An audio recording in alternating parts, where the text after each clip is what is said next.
पौधे पैसे बस ऐसे ऐसे जैसे थोड़े थोड़े करके एक एक दो दो पौधे ख़रीदता, जैसे बेचने के लिए लेके आता और 2 पौधे गमले जनाज़गाह के लिए।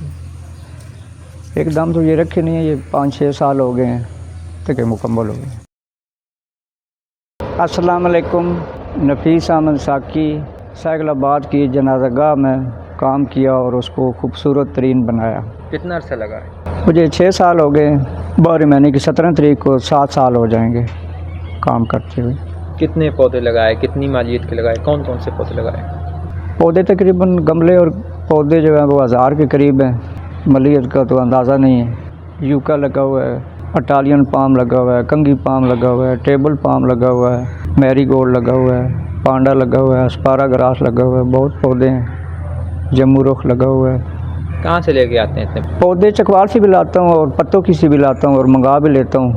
खास नस्ल के ही पौधे यहाँ पे लगाते हैं या सारी किस्म के पौधे लगाते हैं? हर किस्म के पौधे हैं। कई ऐसे पौधे हैं जिनको 1 माह पानी ना लगाऊं तो वो फिर भी खुश रहेंगे। छत पे इतनी गर्मी में पौधे महीना 20 दिन भी ना पहुँच सकूं तो ख़राब नहीं होते। उनकी मेंटेनेंस कैसे करते हैं? बस टाइम निकाल लेता हूँ सुबह शाम। कभी छोटा बेटा था पहले, वो साथ होता था। जनाज़गाह में जो जितने पौधे हैं वो मैं खुद ही करता हूँ। पानी भी खुद ही लगाता हूँ। बारी होती है, आज अंदर लगानी है, कल छत पे लगाना है, ऐसे लगा लेता हूँ। इतने पैसे कहाँ से आए इन पौधों के? पौधे पैसे बस ऐसे ऐसे जैसे थोड़े थोड़े करके एक एक दो दो पौधे ख़रीदता, जैसे बेचने के लिए लेके आता और 2 पौधे गमले जनाज़गाह के लिए। एकदम तो ये रखे नहीं है, ये 5-6 साल हो गए हैं। तकरीबन 5 साल में जो है मेरे पौधे जनाज़गाह के मुकम्मल हो गए। इतनी खूबसूरत जनाज़गाह हमने कहीं नहीं देखी। आपने कहीं देखी है कि इतनी खूबसूरत जनाज़गाह हो? मैंने नहीं देखी। किसी भी किस्म की सजावट? छत बने हुए कहीं कहीं देखे हैं, लेकिन ऐसे खूबसूरत पौधे, ये पौधे लगाना आसान है लेकिन इनको संभालना बड़ा मुश्किल है। तो लोग आपकी वीडियोस देख के आते हैं तो वो भी अपने जनाज़गाह के लिए ऑर्डर करते होंगे। कोई 1-2 किस्सा सुनाएं हमें कि कहाँ कहाँ से लोग आते हैं? आए, एक पिंडी से आए थे, पीर साहब थे। जमट गांव है, उस गांव में मैंने सजाया 2.5-3 लाख रुपए के पौधे खुद ही सेटिंग की और खुद ही लगाए और फिर देखने गए। वैसे आसपास जो है वो अभी चखाड़क में जनाज़गाह में लगाए अगले दिन, अभी महीना भी नहीं हुआ। खजूर के पौधे लगाए हैं, वैसे गमले भी लगाए हैं। आसपास के जो बंदे हैं वो कब्रिस्तान सजा रहे हैं। इधर देख के हमारा जो है बुढ़ियाल में बड़ा खूबसूरत, अब दूसरा भी शुरू है इधर पंजैन में, ऐसे दिवालियाँ में। आपने यहाँ पे परिंदे भी सुने रखे हुए हैं। कितनी तादाद में परिंदे हैं? कौन कौन से परिंदे हैं? परिंदे में ये बुलबुल है, छोटी चिड़ियाँ हैं, लाड़ियाँ हैं, कौवे हैं, घुगियाँ, गेलियाँ वगैरह। उनके लिए क्या इंतज़ाम है? उनके लिए दाने लगाए हुए हैं। बाजरा खाती हैं, चावल, गन्नम के दाने, फ्रूट, हर चीज़ खा जाती हैं, कीवी तक। रसें खाती हैं, वो मैं चकवाल से मंगाता हूँ, नेशनल या अच्छी। आप पौधों से और परिंदों से हम कलाम भी होते हैं, क्या बात करते हैं उससे? बस किसी मुश्किल में हूँ तो फिर इनसे कोई झंझोड़ लेता हूँ। इनको कोई मसला दरपेश आए तो मुझे यकीन है कि ये जो सिफारिश करेंगे वो रद्द नहीं होगी। शौक़ है और मेरी हद से ज़्यादा शौक़ है। आपको अंदाज़ा आर्जा भी है, उसके बावजूद वो क्या किस्सा है दिल के आर्जे वाला? डॉक्टर ने तो आपको मना किया काम करते? बस काम कर रहा हूँ मैं। RAC में मेरा इलाज हुआ था, जुराफे वगैरह हुई हुई है, दवाई भी खाता था। अब मैं बिल्कुल सेहतयाब हूँ, दवाई मैंने छोड़ दी है।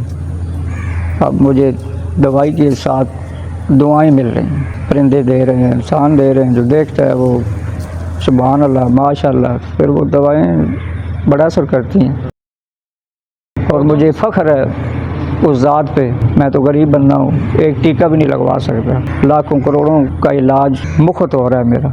मैं इधर ही ज़्यादा, जब दवाई ज़रूरत पड़े तो जनाज़गाह या कब्रिस्तान। पौधों से हम कलामी का कोई किस्सा सुना है? कैसे कलाम करते हैं? पौधे बस किसी मुश्किल में हो तो फिर इनको थोड़ा झंझोड़ता हूँ, भाई आज थोड़ा सवारिश करें या कोई, वो फिर अल्लाह करता है, हो जाता है काम। वाक़या ये, मैं एक दफ़ा आया तो फिर एक पौधे को झंझोड़ा और उसने कान में डाल दी, असर नहीं हुआ। फिर दूसरे दिन फिर आया, फिर तीसरे दिन सुबह गुस्से से एक पौधे को झंझोड़ा और उसको बोला कि आज के बाद मैंने तुम्हें कहना ही नहीं है। तो फिर शाम को छत पे मैं पानी लगाता था, रात को शाम को लगा रहा था इशा के टाइम। नीचे से एक बंदा आया, ऊपर आया, वो आते सार अस्सलाम वालेकुम के बाद उसने बोला कि हम 3 दिन से आपको ढूंढ रहे हैं, आप मिल नहीं रहे, आपको ऑर्डर देना था, आप पौधे लगाने थे, दिवालियाँ सुहावा, वो दरस है, मस्जिद भी है। तो वो मुझे 1,10,100 रुपये का ऑर्डर मिला। फिर इनसे पौधों से माजरत की क्योंकि मिला मैं को ना सवारिश फिर उदूनी मड़ी होगी, काम उदूनी हो गया, लेकिन 2-3 दिन डिले हो। तो कोई अगर अपने जनाज़ागाह को खूबसूरत बनाना चाहता है तो आपसे कैसे रब्ता कर सकता है, कितना उसको बजट चाहिए, कहाँ से वो आपसे पौधे ले सकते हैं? जितने को लगाना चाहे, जितनी किसी को गुंजाइश हो, कोई 10 गमले, कोई 20 गमले, पर इतने गमले लगा के कोई बंदा भी, चैलेंज है भाई, वो इनको अब देखभाल नहीं करा सकते। वो तो खुद अब ऐसे पौधे हैं जिनको महीना पानी नहीं डालता मैं, उनको क्या पता है, दूसरे बंदे को क्या पता है।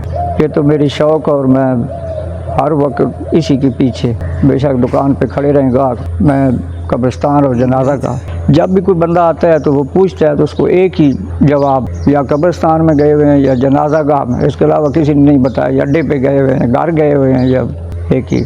क्या मिलता क्या है सारे काम से? पैसे मिलते हैं, सुकून मिलता है, इतना बेलौस काम करने का क्या फ़ायदा? पैसे क्या करने हैं, सुकून हद से ज़्यादा मिलता है। फिर एक सबसे बड़ी बात यह है कि अगर मैं किसी मुश्किल में हूँ, और इन पौधों को ये नहीं बताना बार बार नहीं चाहिए, इतनी बड़ी सपोर्ट, इतना बड़ा, अब अगर मैं, आपने बुलाया, आपको टाइम दिया है, अल्लाह ताला मुझे इस टाइम के भी आज ही पैसे देगा।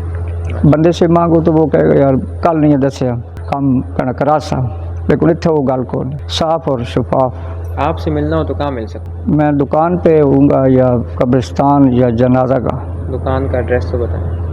नफीस नर्सरी शॉप, सब्ज़ी फ्रूट, सैगलाबाद। जी बता देना, सैगलाबाद। नफीस सब्ज़ी फ्रूट शॉप, सैगलाबाद।